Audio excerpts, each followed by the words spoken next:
Hello à toi, j'espère que tu vas bien. De mon côté, ça fait pas mal de temps que je ne suis pas passée par ici. J'ai fait un peu une déconnexion des réseaux, ça fait du bien. Et puis surtout, je me suis blessée. Et c'est de ça que je viens de parler aujourd'hui. Et surtout, la question que tu te poses quand il t'arrive quelque chose, est-ce que c'est pourquoi ça m'arrive ou bien qu'est-ce que cela m'apprend? Voilà, c'est le sujet de la vidéo d'aujourd'hui. En fait, pour t'expliquer le contexte, donc je fais beaucoup d'acro-yoga, comme tu sais, et il s'avère qu'un après-midi, on m'a proposé de faire de l'acro-yoga. J'étais fatiguée, mais comme j'adore faire de l'acro, j'ai dit oui. Donc tout s'est bien passé jusqu'au moment où je me suis blessée. Donc sur le coup, j'ai ressenti de la douleur, mais pas tant que ça, de manière assez impressionnante d'ailleurs. Je t'expliquerai ça, parce que j'utilise les aimants, etc. Je bois de l'eau magnétisée, etc. Je pense que ça m'a aidé, donc je t'expliquerai ça, mais dans une autre vidéo, parce que là, c'est pas le sujet de celle-ci. Donc j'ai pas forcément eu beaucoup mal, on a même continué à faire un peu d'accro juste après. Et puis à un moment, je dis, ah bah ma main, elle est en train de gonfler quand même, donc je vais rentrer mettre de la glace. Donc voilà, c'est ce que j'ai fait, la glace, les aimants, etc. Et puis le lendemain, je me dis, bon, je vais quand même passer à la pharmacie pour voir. Et puis j'avais en tête d'aller faire une radio. Et même si j'avais pas trop mal, je me dis, bon, pourquoi pas une radio de contrôle. Et je vais à la pharmacie, le pharmacien regarde, touche un petit peu, mais vraiment avec précaution. Et du coup, je lui montre comment j'arrive à bouger ma main, etc. Et que j'ai pas spécialement mal. Et il me dit, bah, si c'était cassé, vous auriez vraiment très mal. Là, quand on fait ça, vous hurleriez de douleur. Je dis bon bah ok, c'est que ça doit pas être cassé, donc je vais pas aller faire de radio. Et puis peu de temps après, je téléphone à mes parents et mon père me dit ah mais tu devrais peut-être aller faire une radio. Souviens-toi quand je me suis cassé le petit orteil, j'ai pas fait de radio, ça s'est mal remis. Et puis maintenant à chaque fois que je me cogne ou quoi, ça me fait vraiment très mal. Enfin voilà, c'est gênant. Toi en plus c'est la main, c'est ta main droite, t'es droitière, donc fais quand même une petite radio de contrôle. Bon ok.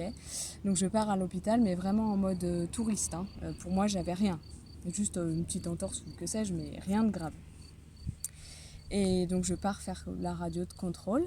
Donc ils font la radio et puis après on m'appelle pour les résultats. Et là ils me montrent la radio. Et là c'est la douche froide. Parce qu'en fait c'était carrément fracturé. Donc l'os qui est entre là, la petite bosse et le poignet, fracturé en deux au niveau du petit doigt. Ok, bon. Et puis c'est surtout que je demande, demande naïvement, est-ce que ça va se remettre tout seul, voilà. Et là on me dit, ah non non non non, il faut passer par la chirurgie, parce que le risque que ça se remette tout seul, c'est que ça se remette mal en fait. C'est surtout ça. En soi, ça peut se remettre tout seul, mais mal, et du coup après il faut limite recasser l'os pour pouvoir bien le remettre. Donc le mieux c'est de passer par la chirurgie dès le début. Et là, traversée par plein d'émotions parce qu'en fait, j'avais ma retraite 2 jours après. C'était même pas le lendemain, parce que ça, c'était le samedi, ma retraite, que j'ai organisé la retraite Graine étincelante. C'était le dimanche, donc le lendemain. Et le lundi, je partais en woofing, donc chantier participatif dans le Périgord pour 2 semaines. Donc autant dire que voilà, c'était comme il fallait opérer assez rapidement, donc je savais que le woofing c'était reporté en tout cas. Et puis je demande au chirurgien pour combien de temps j'en ai, et puis il me dit 6 semaines à 2 mois, enfin un truc un peu horrible. Donc je ressors de là-dedans et je fonds en larmes parce que forcément j'avais tout un tas de projets qui sont remis en cause, etc. Donc forcément il y a les émotions qui montent et je me laisse traverser par ça, et voilà, donc du coup je pleure. Et je fais quand même la retraite le lendemain, le 9 mai, là, le dimanche. Ça se passe super bien, cela dit, une très très bonne journée, on a super bien profité, donc ça n'a rien enlevé à tout ça. C'est juste que le matin, c'était acro-yoga, donc par Dana et Wilder, que vous avez vu sur d'autres vidéos ou sur des posts. C'est eux qui faisaient le cours. Et donc j'avais prévu de m'amuser aussi avec tout le monde. Donc là, j'ai pas pu. Donc c'est vrai que ça apprend à gérer la frustration. Voilà, parce que j'avais forcément trop envie d'en faire et là je pouvais pas. Donc après, cela dit, j'étais très dispo pour faire les photos et les vidéos, etc. Donc j'ai bien fait la com sur cette journée pour partager justement avec vous ce qui s'est passé. Donc ça c'était génial. Mais par contre, j'aurais aimé faire de l'accro avec tout le monde. Et puis après, donc le woofing reporté au mois de juin, etc. Opération le mardi. Et puis depuis, je suis avec ma super attelle, avec les pansements à refaire tous les 2 jours, etc. Bon bref, et bien sûr, pour mon plus grand malheur, je ne peux pas faire d'acro-yoga pour le moment, évidemment. Donc voilà.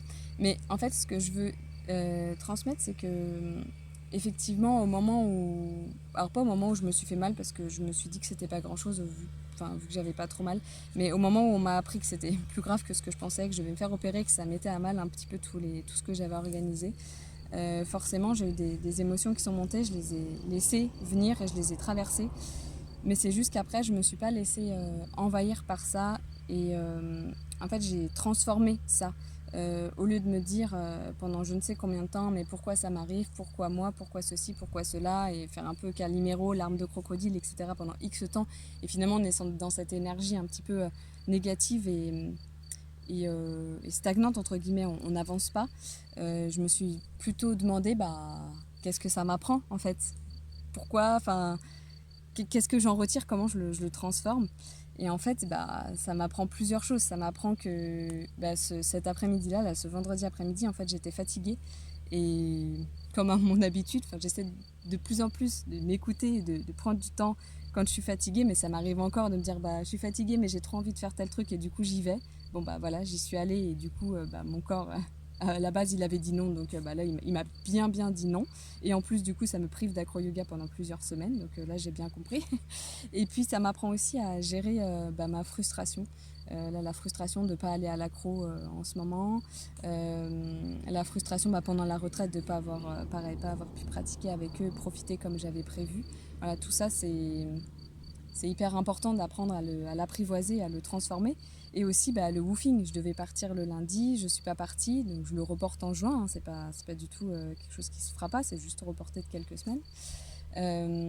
Et puis ça apprend aussi que en fait, parfois on a l'impression qu'on contrôle, mais finalement on contrôle rien du tout, hein, c'est la vie qui contrôle ça, nous on contrôle rien, donc ça apprend aussi le lâcher prise en fait, et d'accepter les choses qui se présentent à nous et d'en tirer le positif plutôt que de rester dans les choses un peu négatives qui nous tirent vers le bas. Et, et parce que même dans ces moments-là, en fait, y a plein de synchronicités, il y a plein de belles choses. Il s'avère qu'effectivement, je ne suis pas allée dans le Périgord pour le woofing, mais mes parents allaient en Vendée pile cette semaine-là, donc la semaine dernière, bref. Et du coup, au lieu d'aller au woofing, je suis partie au bord de la mer pendant une semaine, donc une semaine de convalescence à la mer. C'était plutôt cool, hein. Voilà, et du coup, j'ai profité de ma famille, etc. Donc finalement, certes, c'était pas le plan initial, mais le plan B était tout aussi bien. Et puis voilà, c'était différent, mais c'était très bien aussi. Et donc c'est juste d'apprendre à voir tout ça, même dans les moments un peu difficiles. Et en fait, je suis super fière de ça parce qu'il y a quelques temps, quelques mois, je n'aurais pas forcément transformé la situation de cette manière-là. Je serais probablement restée plus longtemps dans une énergie un peu négative à ruminer, etc. Alors que là, certes, j'ai traversé les émotions parce que de toute façon, le but n'est pas de les bloquer, hein, c'est de les traverser. Mais après, j'ai quand même vite rebondi en transformant ça de manière positive et en voyant un petit peu ce que ça peut m'apporter, ce que ça peut m'apprendre. Et voilà, ça m'apprend beaucoup de choses. Donc merci la vie, même si c'est un événement qui est un peu difficile finalement. Voilà, j'apprends plein de choses. Donc je sais pas toi de quel côté tu es. Est-ce que tu es plutôt du côté pourquoi ça m'arrive et du coup à ruminer, etc. Ou plutôt du côté qu'est-ce que ça m'apprend et comment je peux le transformer. Voilà, tu peux me dire ça en commentaire. Et puis si tu veux échanger, moi j'aime beaucoup échanger sur ces thématiques-là, donc ce sera avec plaisir. Voilà ce que je voulais te partager aujourd'hui. Je te souhaite une belle fin de journée ou une belle journée, une belle soirée selon le moment où tu regarderas la vidéo. Et puis je te dis à bientôt.